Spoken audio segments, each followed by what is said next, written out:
Starting.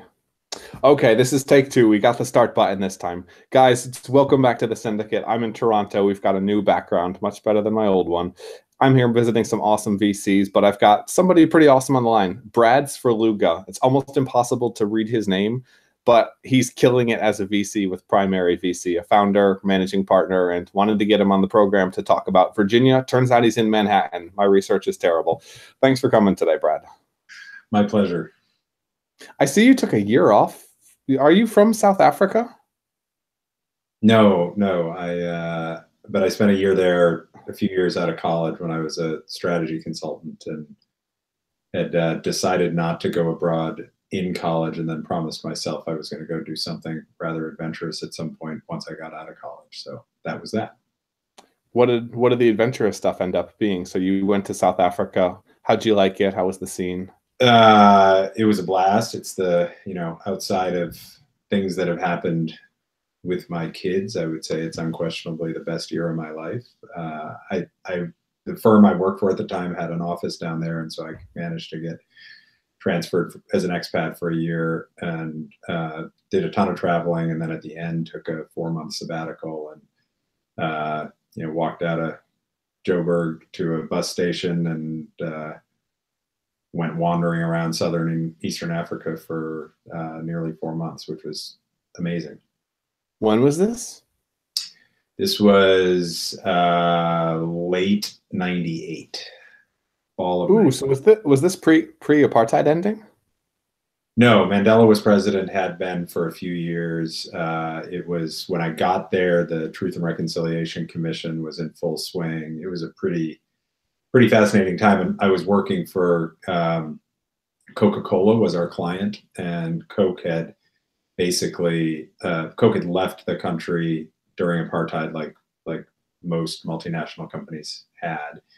And then when they came back, they had kind of completely botched their entry into the market and just tried to apply the sort of standard first world marketing template and go-to-market strategy template to South Africa. And in a shocking turn of events, that didn't work.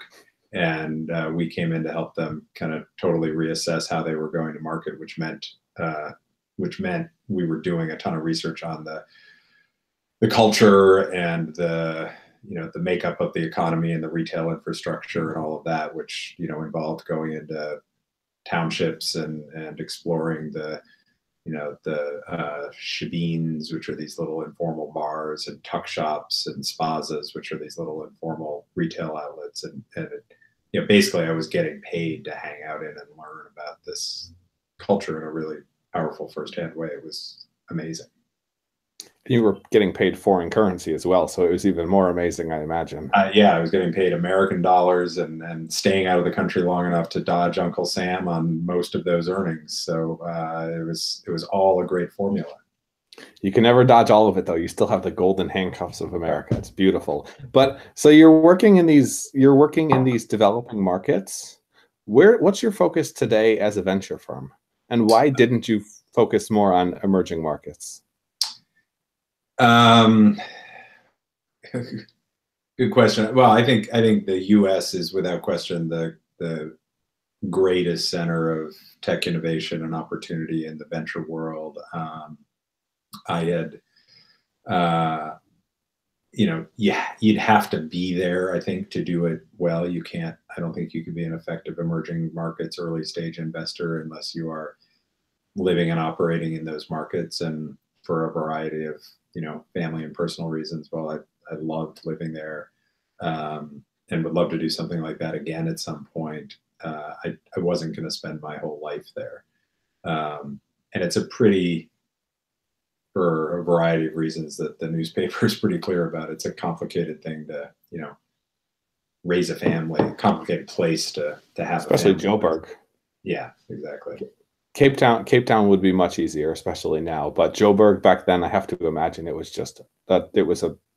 crazy. It was a little raw, not that bad. And the scar on the back of my arm here actually came from the mugging in Cape Town, not Johannesburg. So interesting. We found Cape Town incredibly friendly. We had more trouble in other places, South America specifically. But it's interesting. led you into venture then? So I kind of snuck in the back door about 5 minutes before the bubble burst, the first internet bubble. When I had just decided I wanted to get out of the consulting business and do something where that was materially closer to kind of where the rubber met the road on things. It was really fun and intellectually interesting to do the work that I did with big corporations like CocaCola and Merck and folks like that, and a lot of which was around market entry work and market analysis and thinking about new products and new technologies. But we were so far removed from the operational stuff and where the work actually happened that was always frustrating. You do all the work, you collaborate with clients to come up with the answers, and then it would be months and months and months before results would actually be generated. And so I wanted to find something that kind of kept the variety and intellectual stimulation that the strategy consulting world did, but moved me a lot closer to the action, if you will. And I had a good friend in the venture business who made a hard pitch that the venture was the perfect place to do that, and helped me get into the business back then. And with a tiny little firm that probably never should have existed, but was one of those products of the bubble, where there was a proliferation of venture firms, not unlike the proliferation we're seeing in the last couple of years here now. This one, probably didn't deserve to exist, but we got in there, the bubble burst, and I just kind of put my head down and managed to stay out of trouble while learning a lot of hard lessons, shutting companies down and figuring out how to make 6 months of cash turn into 15 months of cash, and scraping and clawing. And it was hard times, but it was a lot of good education. You brought up the fact that it was similar to today. Are we in a bubble now? What do you think? I think I would say there's definitely bubble-ish environments, especially if you look at the combination of early stage, just the number of firms, the fact that the checks are going down, there aren't as many being written, and then the money pouring into blockchain. I think you have a very interesting, whatever it's called when you combine all of those things together, where we could have an interesting shaking out. Yeah, let me give you a one fact. We are just now closing a new fund, our second fund at Primary, and we have a large, relatively notable fund of funds who's a new institutional investor in the fund, and they have a new fund within their organizations that's focused purely on the micro VC market, kind of the $125 million funds and below, and that's where all of the seed investors operate. That's where we are. This is our second fund is $100 million fund focused mostly on seed as the initial point of entry. And these guys they have scoured the landscape. They've looked at every fund in that world, in that universe. They've made 12 bets. We're thrilled and feel humbled to be one of them. But how many US based micro VC funds do you think that they came to know and looked at in the process of getting to those 12? 300. 550.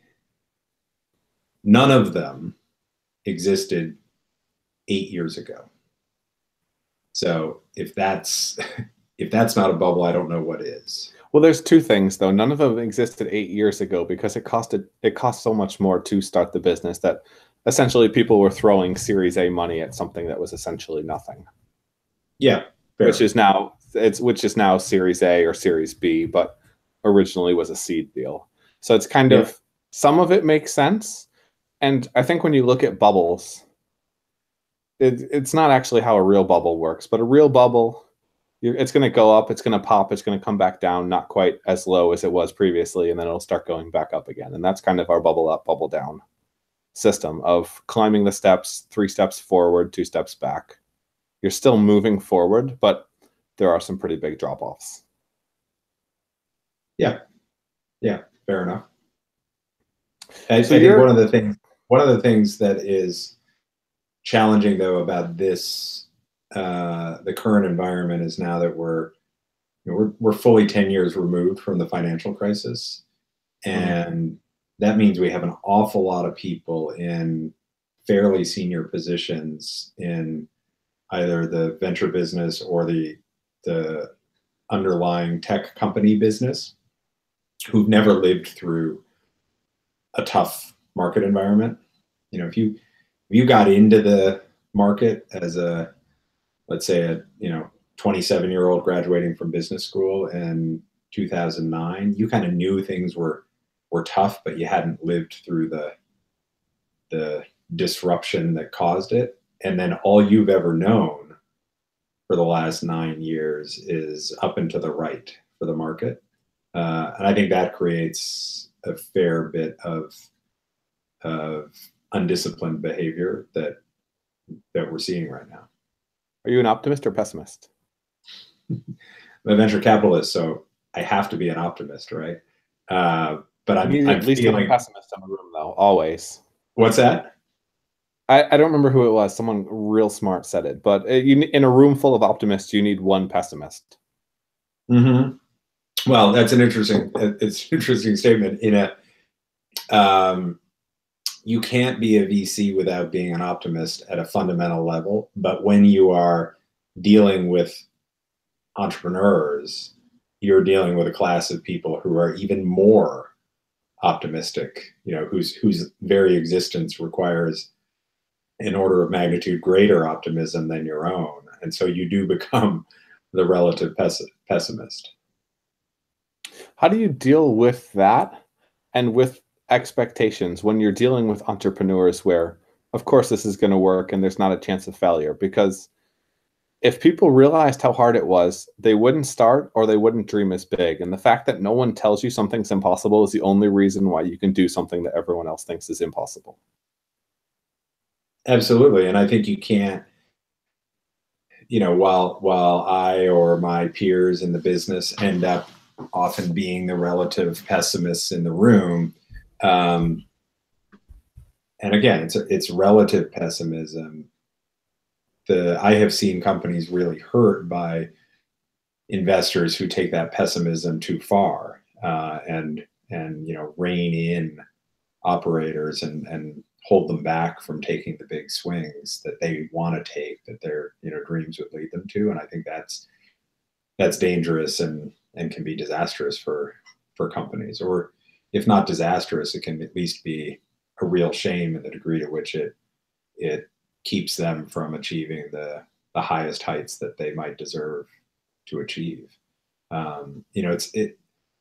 If we were to operate as investors in a way that was really about kind of protecting our capital and managing downside risk, we'd never have any huge upside outcomes. So you have to learn how to walk the line between, helping to sitting back, looking at the forest all the time, and helping to make sure that things don't go completely off the rails, but not intervening so much in a way that keeps these amazing men and women from chasing the crazy ideas that they're chasing.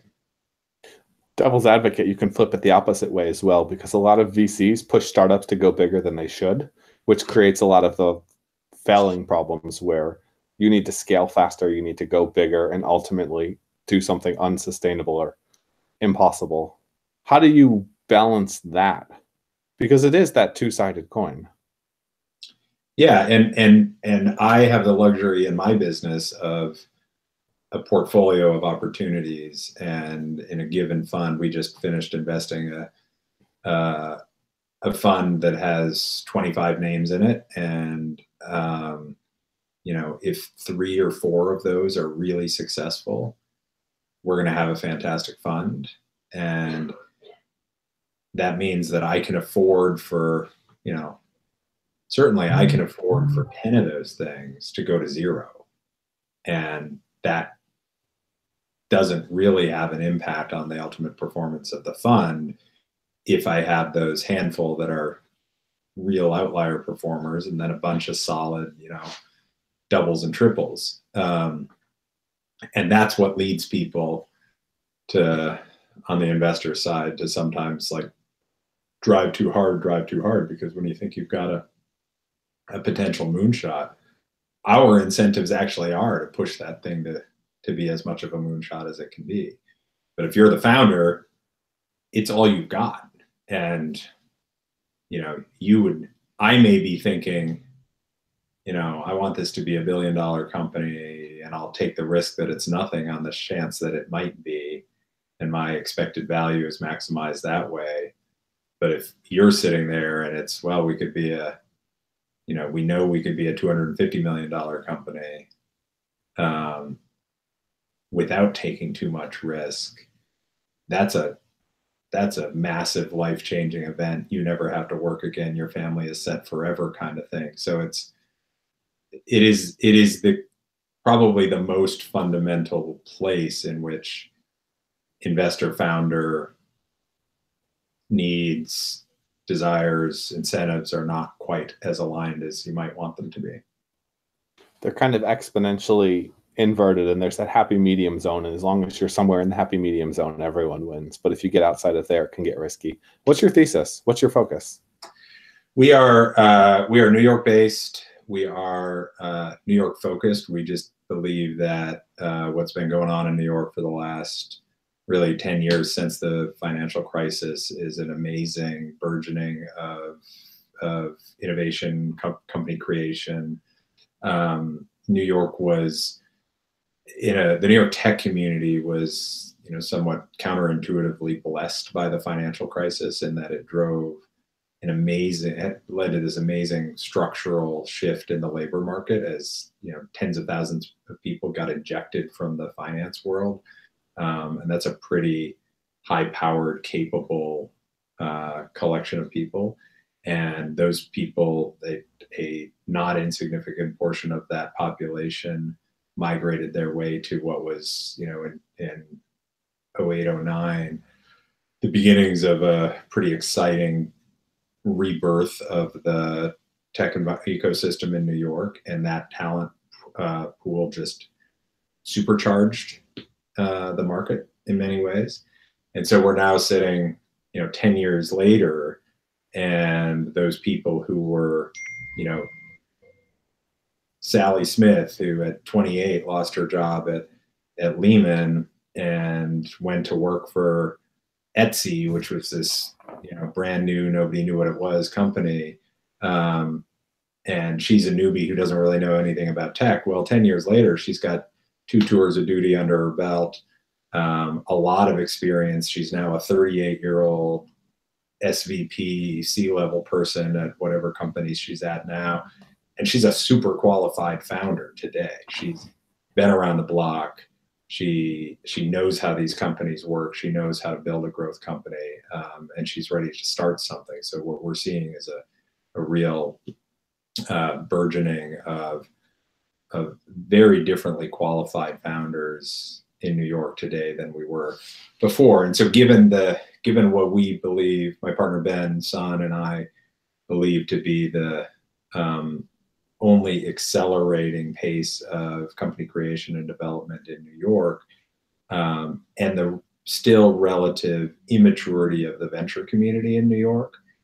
When we got together and raised our first fund 3 years ago, we said, let's just go all in on this. Let's be the best seed investor, the best partner to founders on the journey from seed to Series A in New York. And if we can do that, we can do something pretty special.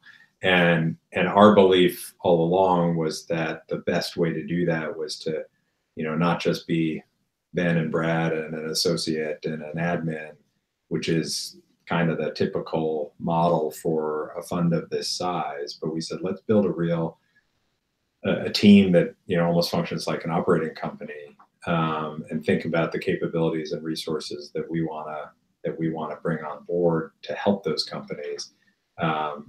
And when you take a geographic focus to your investment strategy, you can do things differentially around portfolio impact and the operating resources and capabilities that you build, because you can, I mean, from our office on 21st Street, we can get to every single one of our companies except one. There's one company who's a little too far out in Brooklyn, but all of the other ones you can literally get to in 20 minutes.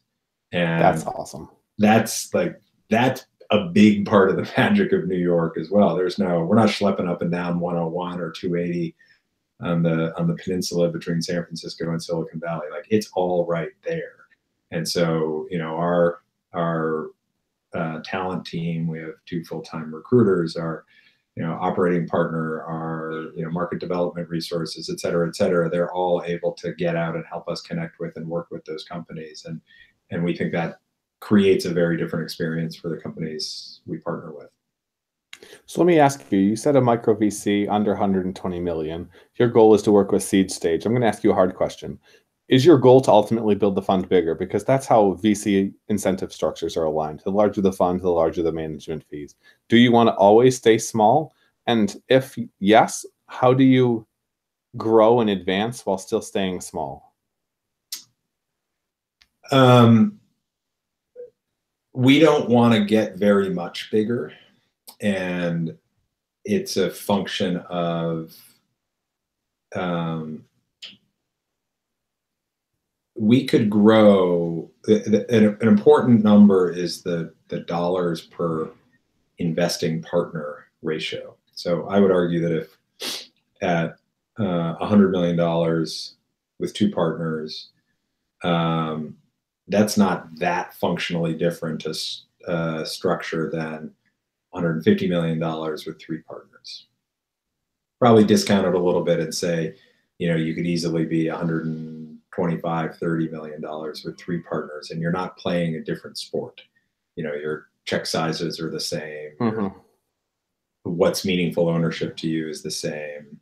You do more deals because you add resources that can do more deals. So, Ben and I are not, we are not like bound and determined to be more than a 3-person or more than a 2-person partnership. But I think we would love to think that we might be over time. We're not going to rush it. We're not going to do it with anything other than the very, very best people that we're most excited about. But, we think about maybe some weekday we'd be a 4-person partnership. And Ben does all the work on the consumer side for us. I do all the enterprise investing for us. And if we were to someday each have a partner on our respective sides of the house, that would be great. And maybe then we'd be 150, 175 would be a reasonable fund size and keep the dollars per partner relatively aligned. But the reality too is that as you raise new funds, you trigger new management fee flows. And if you're on a normal, kind of 3-ish year cycle of new funds, and then you invest for 3 years, and then you have a new fund that you invest for 3 years, the fees do stack up. And so we can grow organizationally without having to increase fund size, because we can just afford to do more. And that's certainly what we're doing now. We'll have, by the middle of this year, we'll have a 14 or 15-person team on a $100 million fund, which is not very many people do that. But that'll be up from a year prior when we were a 8 or 9-person team. How does the management fee decay structure look like? I know a lot of funds, they'll lower the fee structure after the first 3 years, 5 years, et cetera, of investing, just because there's less effort that goes into building the fund. Yeah, usually it's 5 or 6 years. It runs at whatever you started at, and then drops down maybe a quarter point a year from there to year 10 when things end. So realistically, it still adds a lot. Yeah. And so I think that's shift gears a little. that's math and economics that I think not a lot of founders understand. But if you do understand and you start to pencil out what the budget of a management company looks like 3 or 4 funds in, if you look at a fund that hasn't added a lot of resources and a lot of expenses to its management company budget that is outside of like the partner's W-2, that's when you're looking at somebody who is definitely not well aligned with their limited partners. Makes sense. Basically, the older the fund is, they have more resources. If they're not deploying those resources, then they're probably a shitty partner to have in the beginning. You could also make the argument for an early VC not having as much resources, but at the same time, they'll be much more aligned because, oh my God, we have to make this work if we want to raise our second and third fund. Yeah, exactly. Exactly. I put the words in your mouth and we'll pretend like you said it. Sound good? Exactly what I've said before. So well done. Let's hit the lightning round now. Some rapid fire questions. Sound good? Yeah. What's the first deal you did? Profile Systems. Interesting. How'd it go? Poorly, totally ripped out and replaced the management team, raised some really complicated money, got it sold to another private company, crossed our fingers for a couple of years. That company got bought by AT&T, and we ended up getting, I think, twice our money back. But it was a long, messy process. So you made all the mistakes and somehow still got a single. It's not too bad. Yeah. What are you excited about today? There's a lot of stuff that I'm excited about that is people might view as kind of old and boring still, and then there's a lot of stuff that I'm excited about that's more, cutting edge. But I have spent a lot of time in the last several years in vertical SaaS companies, tightly targeted enterprise software applications that serve distinct industrial markets. And for me, in many ways, the less sexy, the better. So we've done stuff in construction and real estate and some like inane backwaters of the healthcare and healthcare administration world, and financial services, regulatory technologies.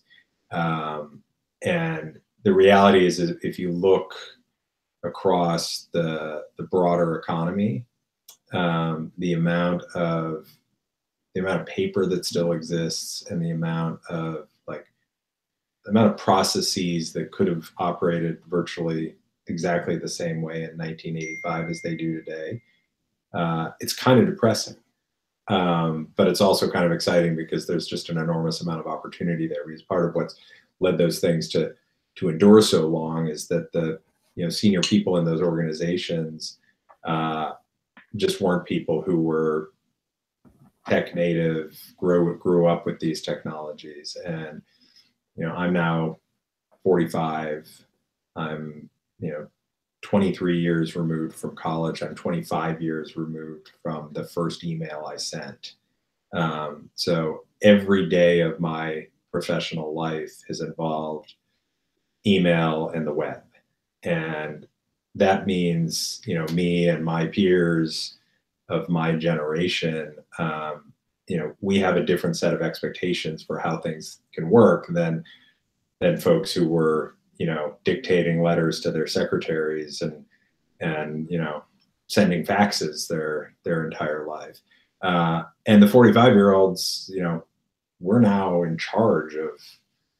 I don't know exactly what this stat is, but I would be willing to bet, and I'm certainly betting a lot of our investment activity on the reality that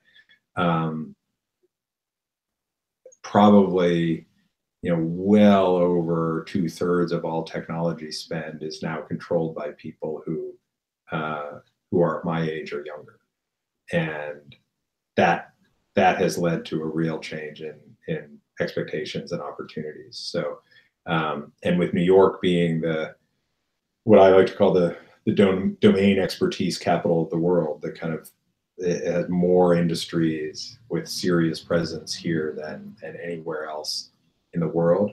We've just got very unique pools of talent and concentration of customers to build some of these vertical enterprise software companies around. So that's something I've been doing a lot of for the last several years, and I will continue to do. But we're increasingly also looking at places where what is happening now with and has been happening for a few years with machine learning and artificial intelligence, the ways that you can activate data both within companies like that, but in around other enterprise processes to automate systems and automate processes is really phenomenal and exciting. And we've got a company that we backed probably not quite a year and a half ago called Electric, which is a artificial intelligence driven solution for IT support for small businesses, built around the realization that 85–90% of all IT support tickets in the world are for pretty predictable repeating processes. And if you structure the data the right way around how you collect those queries and how you structure the data, you can automate a lot of the response to those things. So Electric now for 25 to 500 person companies, and they'll move up market from there over time. IT support is now delivered via Slack to those people, and you go into the Electric Slack channel and say, my computer's running slow, or I can't access my G Suite account or whatever, and you end up in a real-time, fully automated response loop that makes you as a end user radically happier because you get response and resolution somewhat instantaneously. And your employer saves a boatload of money by not having Fred the IT guy running around doing a mediocre job with his slow response times for everybody. So there's a whole world of opportunities like that we're awfully excited about as well.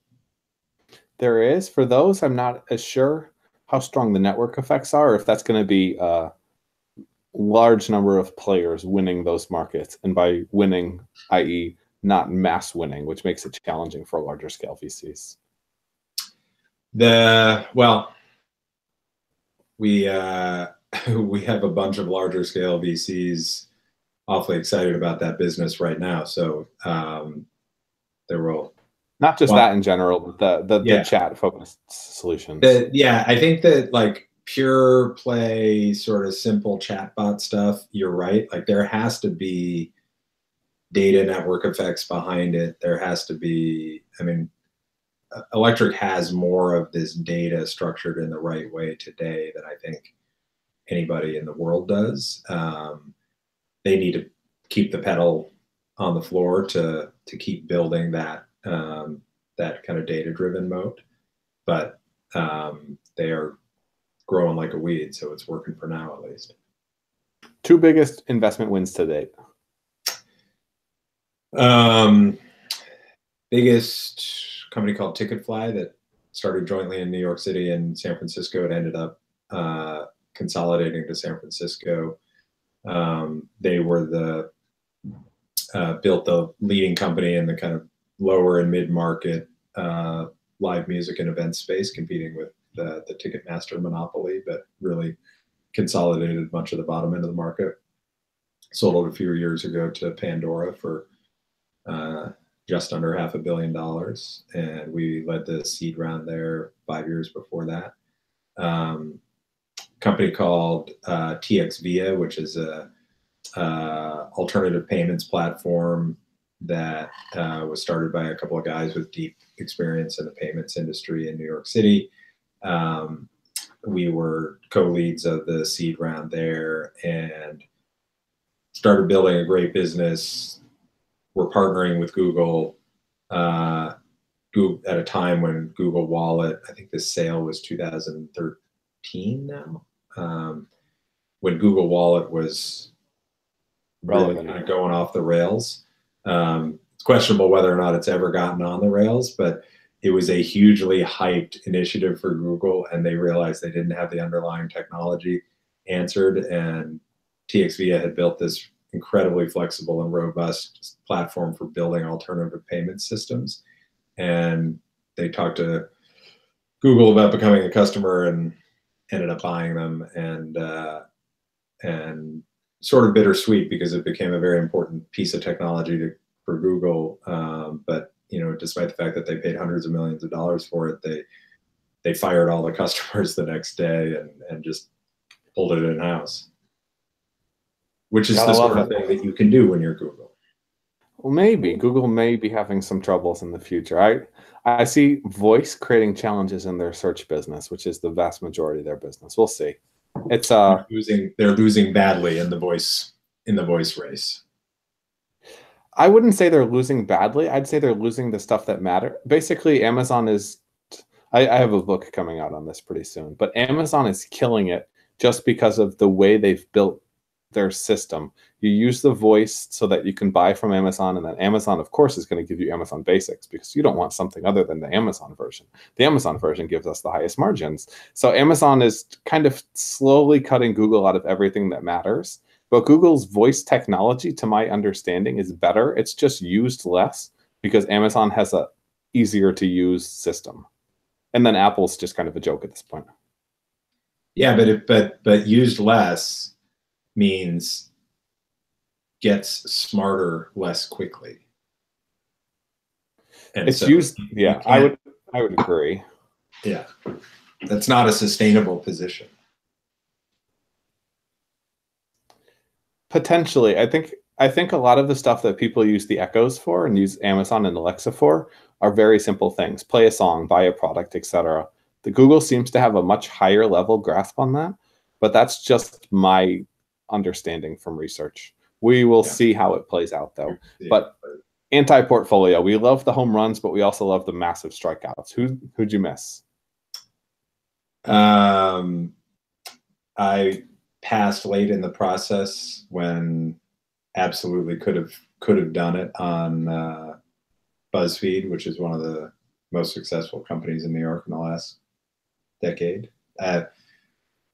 Serious questions about what their future is and how sustainable their economic model is, and they are a media business after all, and so I don't know that I'd be a big buyer of BuzzFeed stock today, but I know that if I had co-led that seed round like we might have, we would have sold so much secondary stock by now already that it would have been a monster outcome. Before the clickbaity bomb expires. Yeah, we're getting there. It's BuzzFeed's kind of junk. It's like Huffington Post. If you could ask founders one question, Post, that's who started it. I didn't know it was the same person. Okay, Jonah Peretti was the guy who built the sort of viral machine within HuffPo. Mm-hmm. If you look at the companies that still use Amazon Instant Articles, those are like two of the only ones you've heard of, and it's just because it's the clickbait junk. But if you could ask founder one question before investing, what would it be? I ask every founder the same question, which is, tell me how what you've done in the past led you to this being the thing you have to spend the next 10 years of your life on. It's a good question. How do you evaluate it? I'm a big believer in the importance of founder market fit. And that doesn't mean that, in many instances, that means certainly for enterprise software companies, these companies are started by people who are solving problems they experienced in their lives. A lot of vertical SaaS companies are started that way. I've got a good friend who's the founder of a company called Metadata, which is a $4 or $5 billion public company now serving the pharmaceutical research and development world. And he was a bench biochemist, and he and his partner thought that there was a bunch of inane stuff about how processes worked for managing clinical trials and tracking research, and they went out and built a company to solve that. That's kind of purest founder market fit, but sometimes it's just somebody who comes into a market somewhat more tangentially and just has a intuitive awareness of things, or you just can hear a story about the logic for how something that they were doing over here rhymes with a problem in a market over here that they got excited about. And what, the wrong answer to that question is, me and my buddies were sitting around our common room at HBS drinking beer, and we know we want to start a company because that's what we should do, because we're the masters of the universe in the future, and let's we got into Harvard. Yeah. And much harder to get into. Right. You come up with some ideas on the whiteboard and you spend a couple of days whittling it down to one, and off you go. And that is not founder market fit. Completely agree. I just realized we're running out of time. You need to go save the world. So where's the best place for people to reach out to you on the line? The best way to get in touch with us at Primary? Yeah, you, Primary, wherever you think the best place is. The best place to get in touch with us is, I mean, you are welcome to email any of us all the time, but I can tell you that, like most people, we don't respond nearly as well to over the transom opportunities as we do to stuff that's comes in via warm introductions. And the thing I tell entrepreneurs all the time is that's not so much about,